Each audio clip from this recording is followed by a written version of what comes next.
یه زمانی ایران توی منطقه حرفی برای گفتن داشت، اما حالا چی؟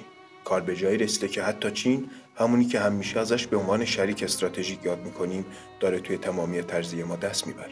بله، چین، همون رفیق گرمابه و گلستانمون که ازش به عنوان شریک استراتژیک یاد میکنیم. با همکاری چند تا کشور دیگه داره به شکل غیر مستقیم مالکیت ایران روی جزایرش رو زیر سوال میبره.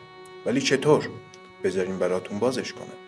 جزایری که صحبتشون رو میکنیم، تنب بزرگ، تنب کوچک و ابو موسی از دوران باستان تحت حاکمیت ایران بودند و در نقشه‌های تاریخی این جزایر به عنوان بخشی از خاک ایران ثبت شدند. در قرن 19 بریتانیا که در خلیج فارس حضور استعماری پررنگی داشت، این جزایر را به عنوان بخشی از مناطق تحت نفوذ خود تصرف کرد و کنترل آنها را به شیوخ شارجه و رأس‌الخیمه سپرد. بریتانیا در عمل این جزایر را در اشغال خود نگه داشت، اما پس از خروج این کشور از منطقه در سال 1971 ایران به استناد حاکمیت تاریخی خود این جزایر را بازپس گرفت. اما حالا کشورهای عربی ادعای مالکیت روی این جزایر را دارند و جالبتر این که چین هم باشون همصداست. چین تو نشست‌های بین‌المللی به جای حمایت از ایران داره سیاست‌های دوگانه بازی میکنه.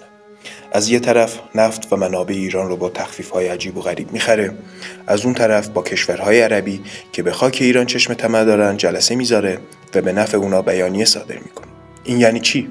یعنی ایران فقط یک شریک موقتیه، یک مهره تو بازی‌های سیاسی چین. بیاین یه نگاه به اعداد بندازیم. تجارت چین با امارات چندین برابر تجارتش با ایرانه.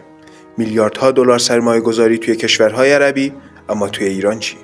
پروژه هایی که نصف و نیمه رها شدن، تکنولوژی هایی که منتقل نشدن و قراردادهایی که همش به نفع چین نوشته شده.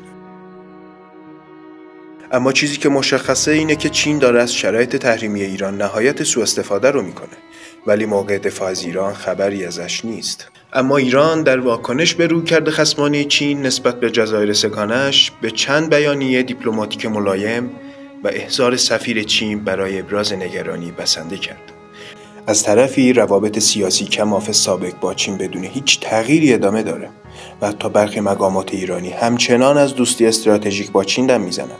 در واقع پاسخ ایران بیشتر به اعتراضهای نمادین و تکراری محدود شده، در حالی که چین بدون هیچ هزینه‌ای هم نفت ایران رو مفبری میکنه و هم ادعای ارزی امارات رو تایید میکنه.